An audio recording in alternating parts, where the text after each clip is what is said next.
You might remember last year a gorgeous historical food trail happened over the summer in Waterford. It was all in aid of Tinteán housing, and it is back. We are delighted to say A Taste of Waterford, as it's called, is happening on Wednesday the 17th, Wednesday the 24th and Wednesday the 31st of July, and then the final one is on Wednesday the 7th of August. To tell us all about it, I'm joined by the manager at Tinteán Housing, and that's Claire O'Sullivan. Claire, how are you doing? Hi, I'm great. Thanks for having me back again, Mary. No bother at all. For people who missed out on this last year, we will talk about it in a few minutes. But first, Tinteán, what do you do? Okay, so Tinteán Housing Association, we're a charity for women and for families who are homeless across Waterford City and County. We're based up in Virginia Crescent, Hennessy's Road. And actually this year marks our 20-year anniversary. So we are, since 1999, Tinteán was established. It's changed a lot, I suppose, because it's responding to the different changing needs of homelessness and female homelessness in particular, and then families with children. But really, we have a lot of support for families and for women. So it's not just about providing housing. It's also about providing the wraparound supports to help them address the issues that might have led to them becoming homeless in the first place. In the news this week, we saw more really Dublin news than Waterford, but that house prices are finally starting to drop in Dublin anyway. I think they actually went up very, very slightly in Waterford because houses are now being built. And I suppose you can visually see construction of houses around the place now. I know where I live, there's a few estates being built. Is that making a difference, or are we still miles away from where we need to be? I mean, we're not really seeing it make any great impact. I suppose when you look at the fact that our service users, let's say, are up against the competition in the market for private rental, they're really at a disadvantage because they're looking at estate agents, landlords, who maybe are accidental landlords, are looking at trouble with the banks and so on, and they really need a tenant who's going to go in there and just pay the rent, no antisocial behaviour, whatever.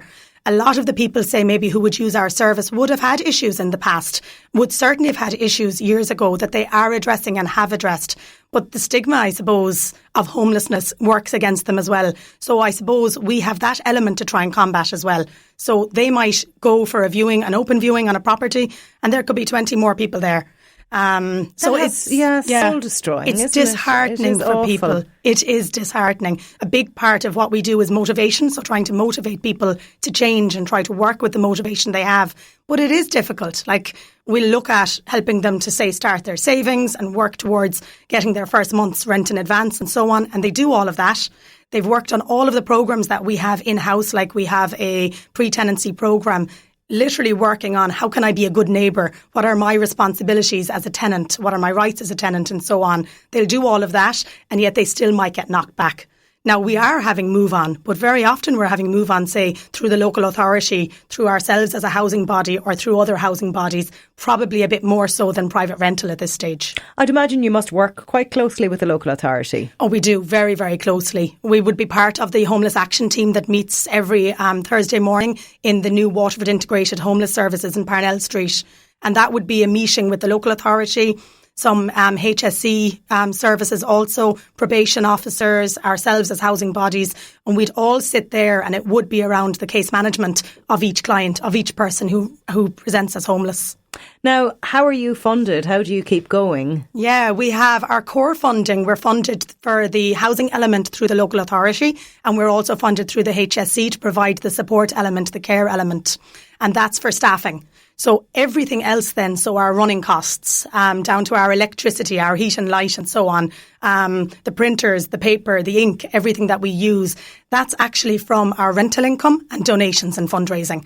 So It's a huge part of it. And you obviously really rely on that as well. Oh, we do. It's a massive. And to provide even a lot of the programmes, like we run about maybe 8 different programmes a week for the clients.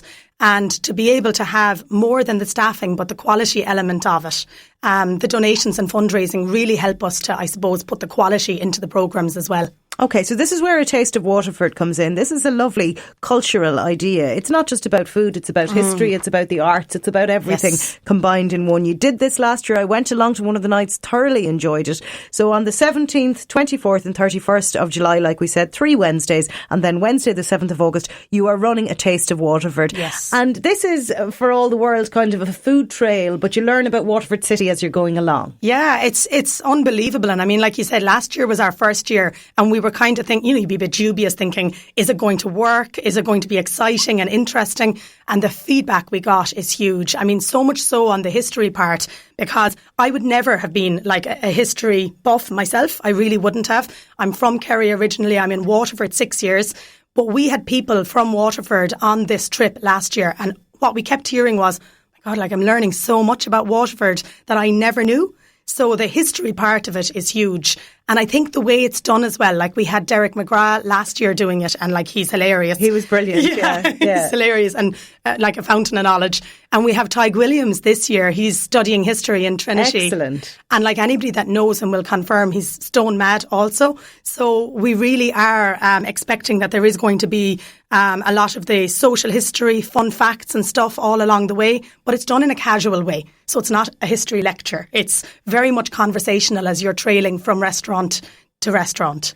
So, yeah, I mean, to talk us through what happens on the night for people interested in heading along. So you meet at a certain point, and then Tig, in this case, will kind of give you a little bit of a history where you meet. Is it always there at the Reg, or is it a different location? It kind of depends. It depends on where our first restaurant stop is. So, because we do want there to be a bit of walking, but equally we're aware that, so the trails are well developed around where the pubs and restaurants are that we're going to be going. Okay, so tell us about some of the participating restaurants this year. Yes, then. We are over the moon. I mean, like last year, I suppose, just to highlight, we had 100% of the profits were for Tinteán. So all of the restaurants and the bars, they took absolutely nothing from it. And we have the exact same commitment this year. It's unbelievable.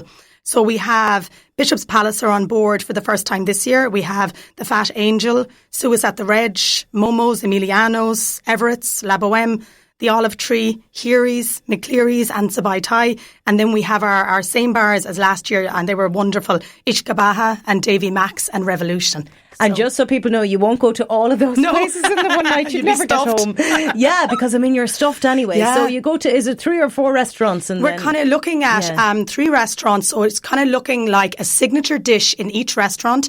And then the final venue will be a bar.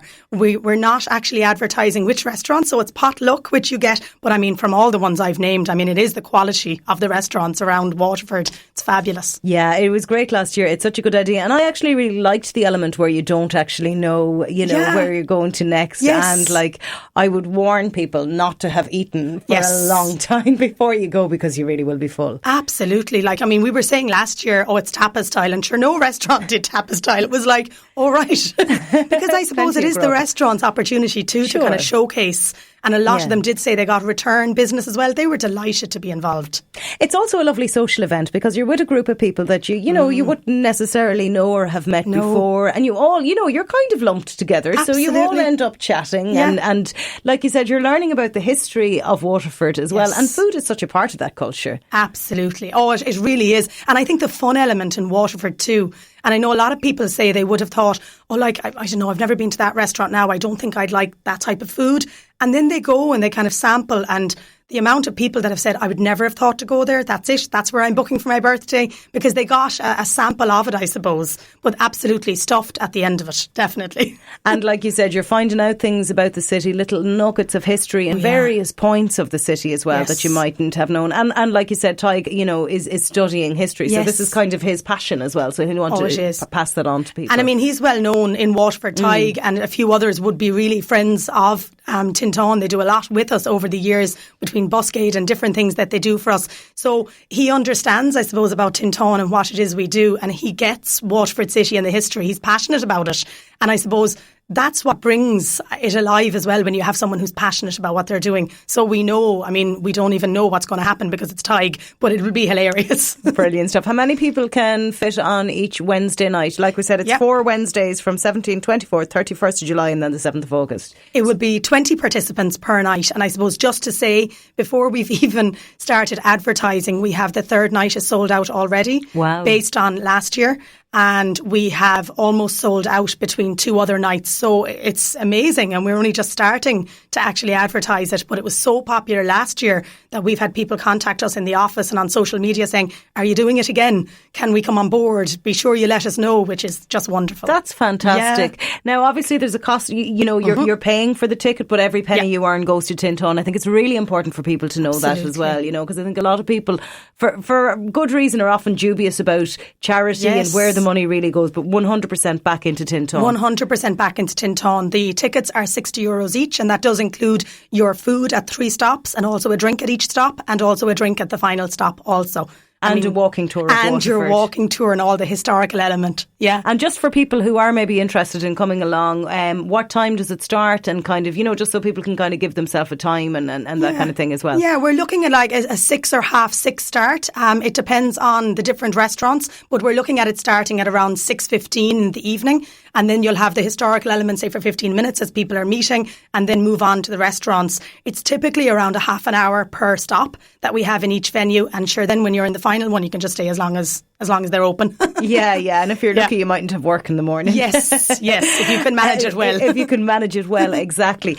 So it is a taste of Waterford. It is basically a historical and eating and drinking trail around Waterford City. Like we said, on 4 Wednesdays over the summer, the 17th of July, the 24th and the 31st of July, and then the last one, the 7th of August.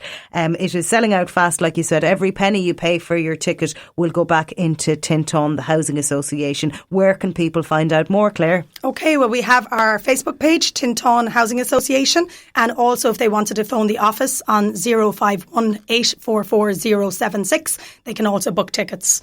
We also, like last year, Fitzgerald's Menswear in Barnstrand Street is also a point. So if people want to call in and inquire about tickets and they can't get up to us in Hennessy's Road, we can organise to deliver the tickets there also. Fantastic. Claire O'Sullivan, manager of Tinteán Housing. I can testify, like I said, that it's great old crack. You're supporting a good local cause. Go along hungry is the best advice I can give, having done it last year. Claire, thanks a million. Thank you.